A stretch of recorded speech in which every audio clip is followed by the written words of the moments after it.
Numbers chapter 10.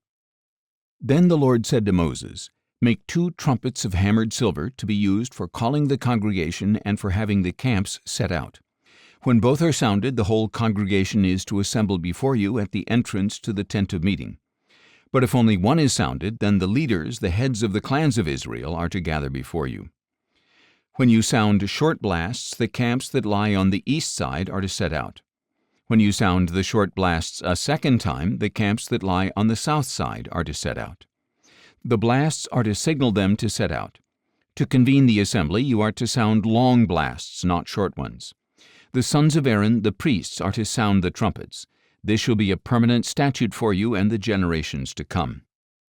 When you enter into battle in your land against an adversary who attacks you, sound short blasts on the trumpets, and you will be remembered before the Lord your God and saved from your enemies. And on your joyous occasions, your appointed feasts and the beginning of each month, you are to blow the trumpets over your burnt offerings and fellowship offerings to serve as a reminder for you before your God. I am the Lord your God. On the 20th day of the 2nd month of the 2nd year, the cloud was lifted from above the tabernacle of the testimony, and the Israelites set out from the wilderness of Sinai, traveling from place to place, until the cloud settled in the wilderness of Paran. They set out this first time according to the Lord's command through Moses. First, the divisions of the camp of Judah set out under their standard, with Nahshon son of Amminadab in command. Nathanael son of Zuar was over the division of the tribe of Issachar, and Eliab son of Helon was over the division of the tribe of Zebulun. Then the tabernacle was taken down, and the Gershonites and Merarites set out, transporting it. Then the divisions of the camp of Reuben set out under their standard, with Elizur son of Shedeur in command. Shelumiel son of Zurishaddai was over the division of the tribe of Simeon, and Eliasaph son of Deuel was over the division of the tribe of Gad. Then the Kohathites set out, transporting the holy objects. The tabernacle was to be set up before their arrival. Next, the divisions of the camp of Ephraim set out under their standard, with Elishama son of Ammihud in command.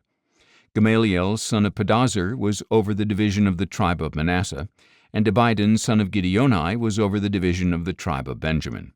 Finally, the divisions of the camp of Dan set out under their standard, serving as the rear guard for all units, with Ahiezer son of Ammishaddai in command. Pagiel son of Ochran was over the division of the tribe of Asher, and Ahira son of Enan was over the division of the tribe of Naphtali. This was the order of march for the Israelite divisions as they set out. Then Moses said to Hobab, the son of Moses' father-in-law Reuel the Midianite, We are setting out for the place of which the Lord said, I will give it to you. Come with us, and we will treat you well, for the Lord has promised good things to Israel. I will not go, Hobab replied. Instead, I am going back to my own land and my own people. Please do not leave us, Moses said, since you know where we should camp in the wilderness, and you can serve as our eyes. If you come with us, we will share with you whatever good things the Lord gives us. So they set out on a 3-day journey from the mountain of the Lord, with the ark of the covenant of the Lord traveling ahead of them for those 3 days to seek a resting place for them. And the cloud of the Lord was over them by day when they set out from the camp. Whenever the ark set out, Moses would say, Rise up, O Lord, may your enemies be scattered, may those who hate you flee before you. And when it came to rest, he would say, Return, O Lord, to the countless thousands of Israel. Proverbs chapter 6. My son, if you have put up security for your neighbor, if you have struck hands in pledge with a stranger, if you have been trapped by the words of your lips, ensnared by the words of your mouth, then do this, my son, to free yourself, for you have fallen into your neighbor's hands. Go, humble yourself, and press your plea with your neighbor. Allow no sleep to your eyes or slumber to your eyelids. Free yourself like a gazelle from the hand of the hunter, like a bird from the snare of the fowler. Walk in the manner of the ant, O slacker. Observe its ways and become wise. Without a commander, without an overseer or ruler, it prepares its provisions in summer, it gathers its food at harvest. How long will you lie there, O slacker? When will you get up from your sleep? A little sleep, a little slumber, a little folding of the hands to rest, and poverty will come upon you like a robber, and need like a bandit. A worthless person, a wicked man, walks with a perverse mouth, winking his eyes, speaking with his feet, and pointing with his fingers. With deceit in his heart he devises evil, he continually sows discord. Therefore calamity will come upon him suddenly, in an instant he will be shattered beyond recovery. There are 6 things that the Lord hates, 7 that are detestable to him: haughty eyes, a lying tongue, hands that shed innocent blood, a heart that devises wicked schemes, feet that run swiftly to evil, a false witness who gives false testimony, and one who stirs up discord among brothers. My son, keep your father's commandment, and do not forsake your mother's teaching. Bind them always upon your heart, tie them around your neck.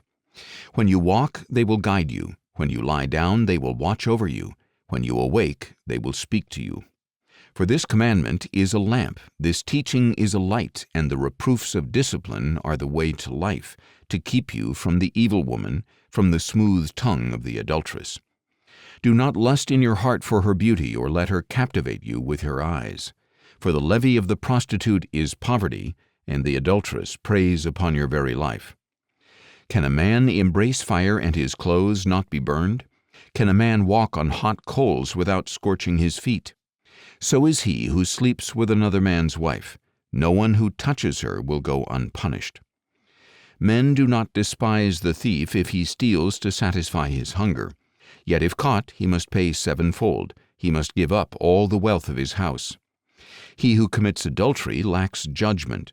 Whoever does so destroys himself. Wounds and dishonor will befall him, and his reproach will never be wiped away. For jealousy enrages a husband, and he will show no mercy in the day of vengeance. He will not be appeased by any ransom or persuaded by lavish gifts. Luke chapter 20. One day, as Jesus was teaching the people in the temple courts and proclaiming the gospel, the chief priests and scribes, together with the elders, came up to him. "Tell us," they said, "by what authority are you doing these things, and who gave you this authority?" "I will also ask you a question," Jesus replied. "Tell me, John's baptism, was it from heaven or from men?" They deliberated among themselves and said, "If we say from heaven, he will ask, 'Why did you not believe him?' But if we say, 'From men,' all the people will stone us, for they are convinced that John was a prophet." So they answered that they did not know where it was from. And Jesus replied, "Neither will I tell you by what authority I am doing these things." Then he proceeded to tell the people this parable. A man planted a vineyard, rented it out to some tenants, and went away for a long time. At harvest time he sent a servant to the tenants to collect his share of the fruit of the vineyard. But the tenants beat the servant and sent him away empty-handed. So he sent another servant, but they beat him and treated him shamefully, sending him away empty-handed. Then he sent a third, but they wounded him and threw him out. "What shall I do?" asked the owner of the vineyard. "I will send my beloved son. Perhaps they will respect him." But when the tenants saw the son, they discussed it among themselves and said, "This is the heir. Let us kill him, and the inheritance will be ours." So they threw him out of the vineyard and killed him. What then will the owner of the vineyard do to them? He will come and kill those tenants and will give the vineyard to others. And when the people heard this, they said, "May such a thing never happen." But Jesus looked directly at them and said, "Then what is the meaning of that which is written? 'The stone the builders rejected has become the cornerstone.' Everyone who falls on this stone will be broken to pieces, but he on whom it falls will be crushed." When the scribes and chief priests realized that Jesus had spoken this parable against them, they sought to arrest him that very hour. But they were afraid of the people. So they watched him closely and sent spies who pretended to be sincere. They were hoping to catch him in his words in order to hand him over to the rule and authority of the governor. "Teacher," they inquired, "we know that you speak and teach correctly. You show no partiality, but teach the way of God in accordance with the truth. Is it lawful for us to pay taxes to Caesar or not?"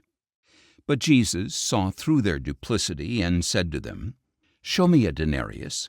Whose image and inscription are on it?" "Caesar's," they answered. So Jesus told them, "Give to Caesar what is Caesar's, and to God what is God's." And they were unable to trap him in his words before the people, and amazed at his answer, they fell silent. Then some of the Sadducees, who say there is no resurrection, came to question him. "Teacher," they said, "Moses wrote for us that if a man's brother dies and leaves a wife but no children, the man is to marry his brother's widow and raise up offspring for him. Now there were 7 brothers. The first one married a wife, but died childless. Then the second and the third married the widow, and in the same way all 7 died, leaving no children. And last of all the woman died. So then, in the resurrection, whose wife will she be? For all 7 were married to her." Jesus answered, "The sons of this age marry and are given in marriage, but those who are considered worthy to share in the age to come and in the resurrection from the dead will neither marry nor be given in marriage. In fact, they can no longer die, because they are like the angels, and since they are sons of the resurrection, they are sons of God. Even Moses demonstrates that the dead are raised in the passage about the burning bush, for he calls the Lord the God of Abraham, the God of Isaac, and the God of Jacob. He is not the God of the dead, but of the living, for to him all are alive." Some of the scribes answered, "Teacher, you have spoken well," and they did not dare to question him any further. Then Jesus declared, "How can it be said that the Christ is the son of David? For David himself says in the book of Psalms, 'The Lord said to my Lord, Sit at my right hand until I make your enemies a footstool for your feet.' Thus David calls him Lord, so how can he be David's son?" In the hearing of all the people, Jesus said to his disciples, "Beware of the scribes. They like to walk around in long robes, and they love the greetings in the marketplaces, the chief seats in the synagogues, and the places of honor at banquets. They defraud widows of their houses, and for a show make lengthy prayers. These men will receive greater condemnation.